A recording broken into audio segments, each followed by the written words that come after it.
It's a wild and wonderful Wednesday edition of Locked On Grizzlies. And if Damichael Cole seems a little bit happier, a little bit brighter, a little bit more pep in his step, I'm sure you'll be able to understand. He was on the Scotty Pippen Jr. train just about before everybody else was, and the train has left the station. Scotty Pippen Jr. signs a multi-year deal with the Memphis Grizzlies. We're going to lead off with that on this edition of Locked On Grizzlies. Let's lock in.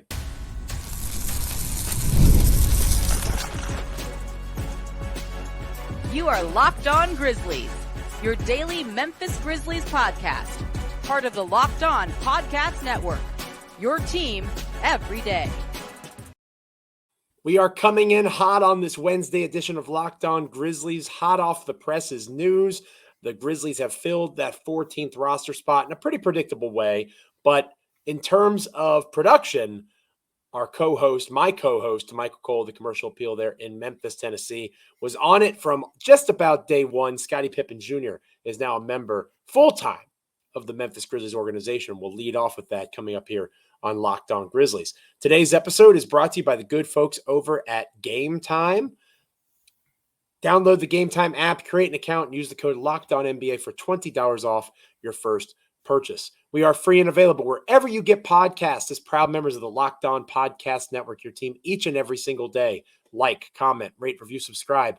Literally anywhere you can get a podcast, Apple, Spotify, Amazon, YouTube. What a day we had on YouTube, partner. I don't know if you're able to check it out with all the breaking news going on. Goodness gracious, Edey-mania is running wild. We'll talk more about that here in a little while. But we had over 3.3 thousand views as of this recording over on YouTube. People very excited about Zach Edey destroying the Indiana Pacers. Can't wait to talk about what it means to be a certain phrase that I can't say on a family-friendly podcast. But I digress. And I like his fan base, though. You know, it goes back to it goes back to the draft night. You know, a lot of people kind of are coming up from the collegiate ranks, and he's kind of this a cultivating figure around the fact that he's a throwback stylistically. But if you watch the numbers, the production says he can produce at this level. So there's all these different opinions ranging from a complete bust. And as you know, our friend Christine Peck said, he could be the worst pick of all time, all the way up until some people say he's the rookie of the year. And the words of Ja Morant, definitely like that wide range is pretty wild. But yeah.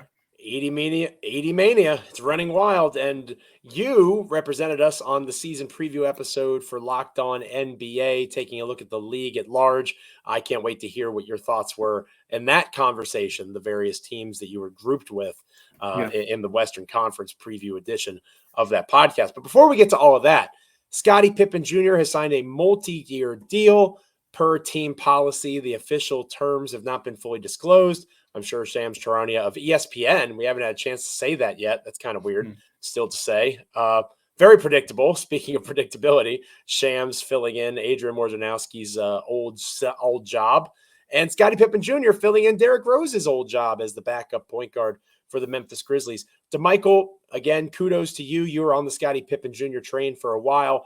He had a great summer league. He did some good things last season when things were spiraling out of control. He has had a hit or miss preseason, but again, it's preseason basketball. He's not in his ideal role by any stretch of the imagination. I think that this was always the most likely outcome. We've talked about that here on the show numerous times, and it's come to pass. And just because it's the most likely outcome doesn't make it wrong or doesn't make it boring. Scotty Pippen Jr. has done plenty to earn this chance, to earn this opportunity. And like G.G. Jackson and Vince Williams Jr. before him, this is a smart rotational piece that is under team control now, that is almost certainly on a good deal. All these deals add up in terms of keeping your core of Ja Morant, Desmond Bane, and Jaren Jackson Jr. together as the luxury tax bills come due and all those sorts of things. Scotty Pippen Jr. has done enough to show that he deserves this chance, and I'm excited for him, and I know you are too. Yeah, he's done enough for sure. If you go back to last season when everything was spiraling out of control and January happens and you need, something at the point guard position, he brought a calmness. He brought productivity.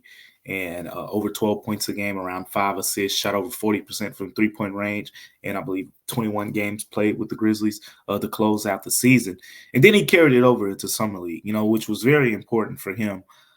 He went to Summer League, and he was easily one of the most dominant players, not just for the Grizzlies, but in Summer League, period. First team all Summer League. And if you heard Zach Kleiman at Media Day, unprovokingly, he said, I don't know why Scotty Pippen Jr. wasn't the MVP, at Summer League. He should have been MVP. So clearly the Grizzlies have been impressed with what he's done overall. And, this is a move that I think, it's pretty much, been in the works for a while now. When Derrick Rose retired and it opened up the roster spot, we talked about the idea that the Grizzlies had to sign a 14th player by the start of the regular season.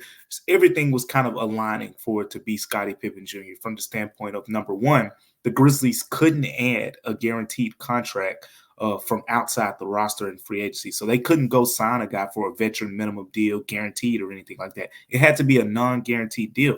So sure, we were throwing names out there, Dennis Smith, Markelle Fultz, whoever it may be. But so said player would have had to agree to come to Memphis on a non-guaranteed deal. I wouldn't want to do that. But you don't know what type of opportunities they got out there or what their agent wants for them or whatever the case may be. But the point is, it was very easy for the Grizzlies to keep it in-house. And plus, that's the Grizzlies strategy anyway. They like to keep it in-house. Now Scotty Pippen Jr. has a chance to be that backup point guard, that I've talked about, that we talked about on the show, of the future. Now for me, Joe, it's about, okay, where do you go from here? Because when Scotty Pippen Jr. first got to Memphis, I had a real long conversation with him, just me and him talking.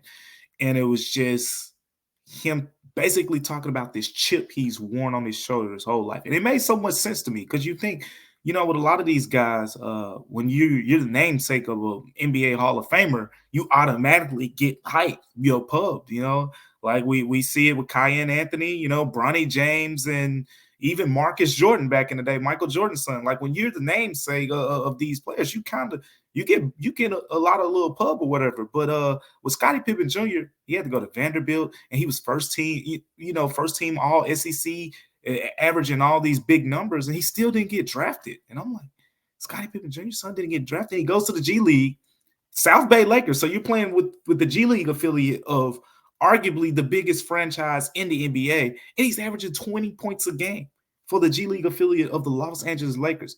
Still didn't get the call up. So, I'm seeing all that take place, and he's calling it out to me. It's like, man, I did this when I was at Vanderbilt. I did this in the G League, and I still didn't get an opportunity. So this feels fulfilling to him. But what's the chip from here, Joe? Because he's going to need it. By no means do I think this means this job is his for the foreseeable future. It should be, but he has to go out and earn and prove what I think he can do. If you watched him in the preseason, turnovers have been a little bit of a problem with him. He still shot the ball decently well, but there are some things he can clean up to kind of solidify himself for the foreseeable future as the backup point guard. But all in all, the production is there. The defense, I love it. Good to see the Grizzlies make this move. I am more than okay with this because it really does kind of fit the mold of what I was hoping the team would do in this position. Like the rumors of bringing Tyus Jones back earlier this year, that didn't intrigue me at all. I like this option because as we talked about before, Damichael, Ja Morant is your superstar. Ja Morant is your guy flying through the air with the greatest of ease and Nike commercials. This is your dude. He should be on the court 34 to 36 minutes a game. Point blank, period. If he's the dude, that guy needs to be on the court. All you need is someone that can fill those 12 to 14 minutes.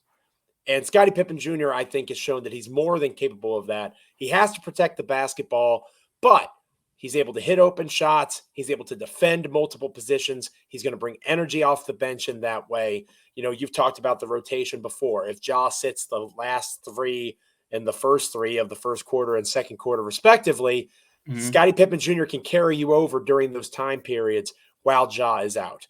I think that he has the potential to be a better backup point guard than Tyus Jones.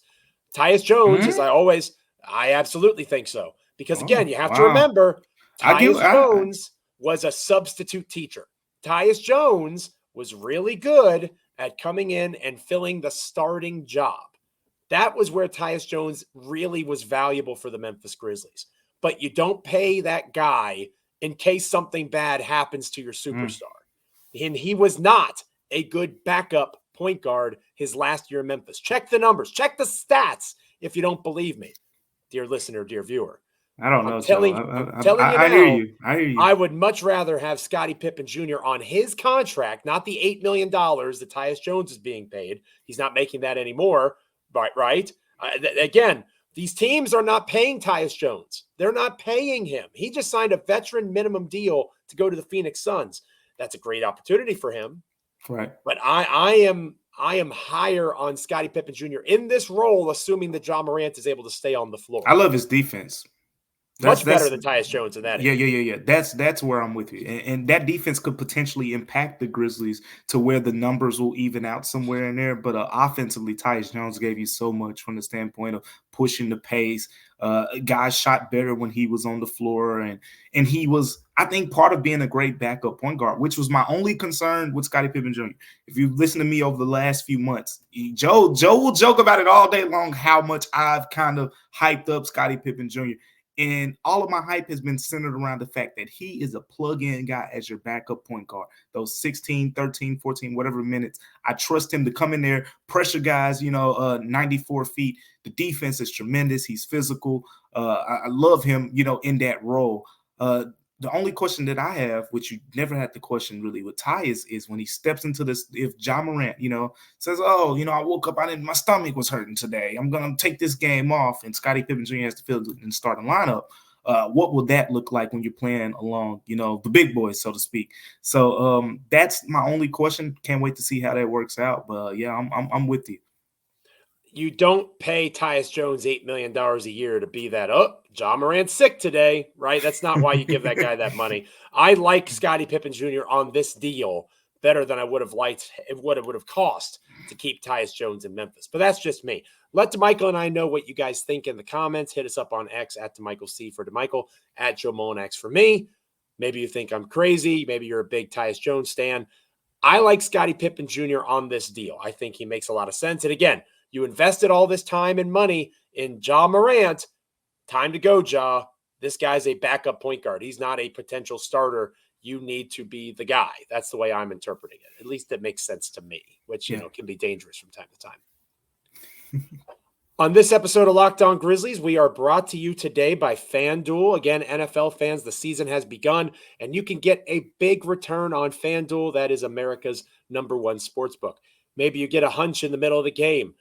Damichael, your Green Bay Packers look pretty good this past weekend. Maybe you're thinking that Jordan Love's going to go throw for 4 touchdowns, and you want to see what the defensive numbers are for his opponent in the middle of the game. You want to make that bet right there in the Green Bay Packers plus 1,800 for the Super Bowl. There you go. That's another one. Maybe you want to make that kind of bet. You can check out where they align in the NFL in terms of stats. You can check out live play-by-play when the Packers or my Washington Commanders are playing, and so much more on the same exact page and place where you get to place your bets. You'll get started with $200 in bonus bets guaranteed when you place your first $5 bet. You heard me right. $200 bonus bets guaranteed when you place your first $5 bet. You can get all that and more over at FanDuel.com. Again, one more time, go check out FanDuel.com. Damichael, Edey-mania is running wild. I can't stress what you gonna do, brother? Oh my goodness. Say your prayers and take your vitamins, I guess, because I got destroyed on our YouTube comment page. And I want to make it clear. Please continue to watch and listen. I joked about it on X. Not to get too deep into the weeds, breaking down the fourth wall. Damichael and I love when you guys tune in to Locked On Grizzlies. All right. It's fantastic. You can call me a dummy each and every time until the cows come home. You can say I'm old and I use washed sayings like cows come home. However you want to interpret me, that's fine. Keep on listening, keep on downloading, keep on watching and clicking, right? Damichael, Zach Edey has quite the following. Like, it is pretty remarkable how passionate his fans are. There was somebody in the comments, I tagged you, but I know you're a busy guy.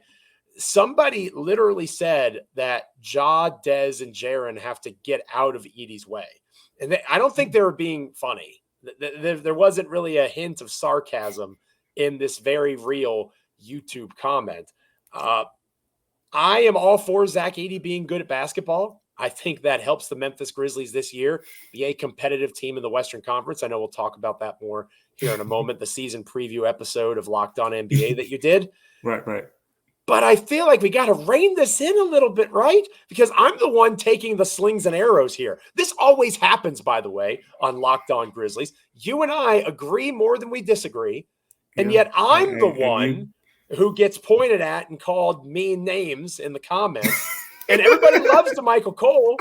It's like, Damichael, heat emoji. Damichael, I love it. Yeah, you know what I'm saying? Like, I love Damichael too, but goodness gracious, I'm the one getting. Show Joe some love. Show some love. Golly, people love you, Joe. I told you, it showed in a different way. You know, it's like a tough love. I get the soft, you know, like affectionate love, and you get the I get the mother's love. You get the dad's love. That's the way I suppose so. Yeah. Well, is it smart to love Zach Edey this much? Like, I feel like people are overreacting now. The overreaction, you mentioned Kristen Peak earlier in the show, that was an overreaction. And we said so at the time. I think I said that literally that sold me on Zach Edey, was her being so ridiculous, saying how terrible of a pick he was. She made me do a deeper dive. And while I was a Donovan Clingan guy, I'm cool with having Zach Edey. I think he's going to help this team. I think he's going to help this team this season. To say that this guy is able to do what he did against the Pacers every night, that's just not realistic when you have the players that are going to be alongside Zach Edey on this roster. Yeah. Here's the thing. Like, I think people like the fact that the Grizzlies finally were getting him the ball and letting him show, you know, that hook shot that I've talked about a little bit and written about, you know, the left shoulder right-handed hook. You know, that's his money shot. That's the shot at Purdue, you know, that made him a 2-time National Player of the Year. And we finally got to really just see it consistently. We got to see his counters. Like, we haven't seen his counters much. We finally got him to say, okay, they're expecting me to go over the left shoulder. Boom, spin to the right shoulder, dunk it 2 hands over 2 dudes. Like, we haven't seen much of that. So I think it was more not just the excitement of watching him have a good performance, but it was the fulfillment in the fact that I told you so. A lot of people, not to you, Joe, but to other people, like, hey, because again, like I said at the top of the show, the thing that's made Zach Edey so polarizing is you don't see a lot of times where people say, oh, this is a terrible pick, or, oh, this is the guy who can help the Grizzlies get to the next level of the finals, or this guy doesn't fit in the NBA, or this guy's rookie of the year. Like, the wide range of opinions on Zach Edey is completely not normal. This isn't normal what we're seeing from the way that he is being, you know, categorized as this boom or bust type talent, because he's not some freshman who just played 10 games of college basketball or anything like that. This is a 2-time National Collegiate Player of the Year. So I understand Edey-mania because of the fact that, you know, if you look at what he did at the collegiate level, how dominant he was, it's just some people can't wrap their minds around the fact that this guy is being doubted to this level. But to give more of my opinion just on what he brings to the table, it kind of just reiterating a little bit what I said on yesterday. Like, sure, you know, that the way he did it yesterday, 10 or 15, you know, in that game a couple days ago, the way he scored, he won't get 15 shots a lot of nights like that, like just low post touches, things like that. But the way he scored will be important. It seems like, again, I know for a fact, John Morant and Desmond Bane are going to give him the ball. John Morant particularly is going to have an eye out for when Zach Edey has those mismatches. And when he sees it, he's going to be willing to say, big fella, it's your time. John Morant is naturally a pass-first guy. I think he wants that type of big.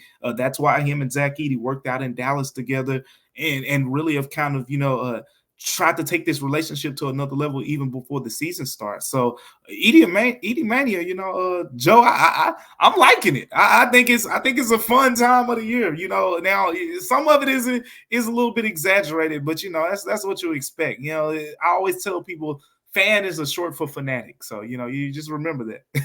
That's how you do it. You just did it right there. You just said reasons that people should calm down about Zach Edey, and then you said at the end, but I love Edey-mania. I love it. And everybody's going to be like, yeah, Damichael, heart emoji. Everybody's just going to be so excited for Damichael Cole. Let me ask you this, Damichael Cole, because you know basketball just about as well as anybody I've ever had a chance to talk Grizzlies basketball with. Zach Edey gets the ball on the post and he's killing people after a couple of possessions, right? Right. What are teams going to start doing to him? They're going to double him. They're going to double team him. He's going to have to pass out of it. And he's going to have to pass out of it. He's going to have to pass out of it. And I think that part of that fanaticism that you were just mentioning is people just assume that he's going to be able to make that pass. Oh, by the way, he's playing in the NBA now. This isn't the Big Ten. He's going to have to make a pass. They know that they are going to set him up to put him in a position that they know where he's going to try to make the extra pass. And they're going to intersect that passing lane. They're going to cause deflections. They're going to create turnovers. You play the long game. They are going to put pressure on him. I'm all for playing the long game. That's what I've been saying this entire time. He's a rookie. I just want him to be a good to eventually elite role player. That is 100% on the table for this guy. It is where the idea that this person, and this was not every commenter, that's important to understand. But this one's really stuck with you. This one stuck with you. Numerous people that said, well, how come John Morant can't defer to Zach Edey? Because he's John Morant. Because he's John Morant. Oh, well, he's the 9th overall pick. He shouldn't be a role player. Look at how many other 9th overall picks have been role players. All right. I wrote about this. Go do a simple Google search. I know you know, partner. This happened plenty of times. All right. It doesn't make you a crazy person to say that the 9th overall pick should be a really good role player. So I'm all for Zach Edey. I'm willing to live through the mistakes of the passing out of doubles, because at the end of the day, I think the low post scoring and stuff, it's cool to see in the regular season. It takes the Grizzlies to another level in the postseason. That's another conversation we can have for another day. But when we talk about the half court scoring issues in the playoffs, that's why you went and got this guy. We'll have to see it play out. And again, I'm fine with those growing pains. I want to stress that. Let's not act like this guy is going to be in the running for MVP this season. All right? I just pump the brakes a little bit, everybody that loves Zach Edey so much. I wish I could find somebody that loves me the way that some folks in our comments love Zach Edey. I'm telling you. I have 3 children. I have a wife, and I'm pretty sure Zach Edey is higher on the hierarchy than I am on my wife and children's list. That's how intense it was yesterday among the X conversations and YouTube comments I experienced. But let me know how wrong I am in the comments again today, or hit me up on X at Joe Mullinax. Tell Damichael Cole how great he is at Damichael C. He deserves it. No. He deserves it. He really does. This episode of Locked On Grizzlies is brought to you by Gametime. Big fan of Gametime. I love watching hockey. I know that you don't love Nashville, partner, but hopefully if you ever get a chance to go to Nashville and catch a Predators game. Have you ever done that before, by the way? I've been to the arena while the ice rink was on. But you didn't watch. So it was cold. It was cold in there for sure. But it's fun. It's fun. Hockey is so fun. The chill of the ice, the slam of the boards. I love going and watching my Washington Capitals play. They are a blast. Alex Ovechkin, one of the greatest to ever do it. He is electric, as is the game of hockey, whenever you get a chance to see it live. And Gametime helps you have such an experience. Gametime picks, where it's curated, it makes it easier to save more on not just sports, but concerts, comedy, theater shows, and so much more. You can have all-in pricing where you can toggle that feature on, see the total amount up front with no surprise fees at checkout. You can get a panoramic view from your seat in the app before you make your purchase. And Gametime has a lowest price guarantee, or they will credit you 110% of the difference. Take the guesswork out of buying tickets with Gametime picks. Download the Gametime app, create an account, and use the code LOCKEDONNBA for $20 off your first purchase. Terms apply. Again, create an account, redeem the code LOCKEDONNBA for $20 off. Download Gametime today. What time is it? Game time. Damichael, you had a chance to represent us on our preseason preview as part of the Locked On Podcast Network, your team each and every single day. You did a great job. I want to use this because it's in our feed, right? It's on our YouTube page. Yeah, it's in wherever you get podcasts, Apple, Spotify, Amazon. You can go check that out now, or preferably after this episode's over. Maybe just give the audience, Damichael, that loves you so much, a preview of everything that you said on that show. Maybe how, because the way that we grouped it, I don't think the Grizzlies were quite in the contender tier in the Western Conference. They were in the next tier down. Just kind of explain how that went and the vibe around the Grizzlies heading into the season from other Locked On podcast hosts. The Grizzlies got a lot of respect. We've kind of formed this narrative, right? How soon do they forget is what Mike Miller said, and me and you've talked about the disrespect, that Ja's gotten and the Grizzlies as a whole have gotten and things like that, just because of the way the last season played out. But talking to the Locked On host and everyone, make sure you go check it out, and you'll really get to see their perspectives on it. But what stood out to me was the teams that were grouped, and I'm going to try to name all of them. I might miss one because this was so-called the second tier, the tier below, Oklahoma City, Dallas, I think Minnesota, and Denver. This was the tier below that, and it was the New Orleans Pelicans, it was the Los Angeles Lakers, it was the Grizzlies, it was the Sacramento Kings on there, and it was the Golden State Warriors. So this was the tier that the Grizzlies kind of were featured in. And one of the main questions we had in the episode is, of those teams, the Kings, Lakers, the Grizzlies, the Pelicans, which team is best positioned to take that jump potentially into that elite category? And pretty much it was unanimous Grizzlies almost. I think there was one Kings mixed in there, but pretty much most people kind of agreed that the Grizzlies are the team who's best positioned. They did agree that the Grizzlies had some questions, which is expected, after the way the last season played. But that's what I got most out of it. There's a respect out there that we've probably been overlooking because we're so stuck on this. It's time for the revenge tour, and making people remember, with Ja dunking on some dudes and talking some trash and all that. Like, nah, people actually, aren't really sleeping on the Grizzlies, like that. They know when Ja Morant, Desmond Bane, and Jaren Jackson Jr. take the floor, like, this is going to be a good squad. I think that the biggest thing, and it's a plug for the Locked On Podcast Network, our hosts watch basketball. And that sounds like a dumb thing to say. Like, of course they watch basketball. They have to talk about it every day. That's literally their job. Mm-hmm. But they watch other teams. They don't just watch their team. And the Grizzlies are a team that has history on their side. The Grizzlies are a team that have one of the best three-man cores in the NBA, and Morant, Bane, and Jackson Jr. There is so much going for them. And if you're going to assume health for the Oklahoma City Thunder, who was abnormally healthy last year, and you're going to say that they are an elite contending team and assume that they're going to be healthy, you have to have the same assumption for the Grizzlies. You can't just go into a season saying one team's going to be injured and one team's not. If the Grizzlies are healthy, they are not below a 6 seed in the Western Conference, in my opinion. So the idea of them being able to jump up into that next stratosphere makes a ton of sense. I'm curious how the conversation about the Pelicans went, because to me, of the teams that you listed, that is the team that is most dangerous. Maybe not in a head-to-head matchup, but the specter. We saw that play out last season. The specter of Zion Williamson looms large for me. The idea of him being in the best shape of his career. Every once in a while on SportsCenter, on League Pass, I'll catch the last 10 minutes of a first half of a Pelicans preseason game. Mm-hmm. He looks like he's locked in. Good. It looks good. And, DeJounte Murray is there now. How that fit works, I think, is an interesting question there for the Pelicans. But the Lakers are an unserious organization. They drafted somebody who never should have been drafted in the second round because his last name is James, right? They're an unserious. They hired a podcast host. They hired me. They hired Damichael Cole, a content creator, to be their head coach. He used to play basketball, but he was recording podcasts 2 months ago or 4 months ago. I think the Lakers are unserious. The Kings are intriguing because of DeMar DeRozan. Nobody's really talking about that acquisition. I think that's a fascinating fit there with the Kings. If you don't care about defense, yeah. Yeah, well, maybe Sacramento doesn't. And the Warriors, given how Klay Thompson has moved on, how they're going to move pieces around out there, that's a really interesting squad too. The Pelicans are the ones of all the teams that I just listed that I'm like, oh, this could be a challenger. Yeah. Did people, you made it sound like Memphis was kind of the favorite to make that jump.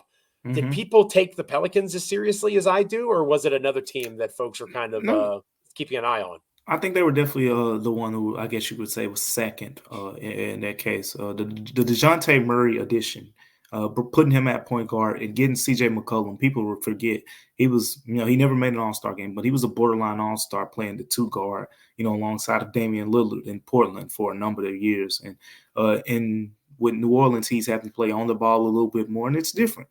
And now he can get back more to that 3-point, sharp shooting guy, while DeJounte Murray, who's, I think better on the ball than he was off the ball, where he spent most of his time, with the Hawks. He was better on the ball when he was with the Spurs. He gets more back to that role. So a couple guys kind of flip-flop roles here.